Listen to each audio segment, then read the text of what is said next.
জাতীয় ক্রিকেট লিগে খেলতে গিয়ে চোট পেয়েছেন মাহমুদুল হাসান জয়। জাতীয় দলের এই টেস্ট ওপেনার ছিটকে গেছেন এখন মাঠের বাইরে। অস্বস্তি নিয়ে জাতীয় ক্রিকেট লিগের শেষ রাউন্ডের শেষ ম্যাচ শেষ করেছিলেন মাহমুদুল হাসান জয়। পরবর্তীতে চোটের অপেক্ষা পর্যবেক্ষণ করে নিশ্চিত হওয়া গেছে তার সাইডের স্টেনের চোট, ফলে আপাতত মাঠের বাইরে থাকতে হচ্ছে জয়কে।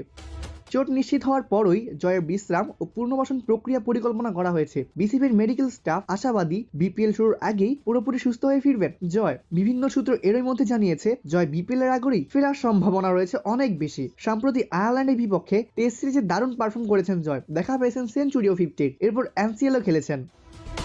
বিপিএল এর চট্টগ্রাম রয়্যালসের হয়ে খেলবেন এই টপ অর্ডার ব্যাটার। নিলাম থেকে 37 লক্ষ টাকায় তাকে দলে ফিরিয়েছে চট্টগ্রাম রয়্যালস। নিশ্চিতভাবেই দলটির পরিকল্পনা বড় অংশ জুড়ে থাকবেন জাতীয় দলের এই তারকা ক্রিকেটার। নবাগত মালিকানার দলটির হয়ে আরও খেলবেন বিপিএল এর এবার নিলামে সবচেয়ে বেশি দাম পাওয়া নাঈম শেখ। বিপিএল এর এবারের আসরে অংশ নিচ্ছে 6 দল। দলগুলো হলো Dhaka Capitals, Chattogram Royals, Rajshahi Warriors, Sylhet Titans, Rangpur Riders এবং নতুন দল নোয়াখালী এক্সপ্রেস। সিলেট পর্ব দিয়ে বিপিএল মাঠে গড়াচ্ছে আগামী 26শে ডিসেম্বর। অন্যান্য বারের মতোই 3 ভেন্যুতে এবার হবে বিপিএল এর আসর।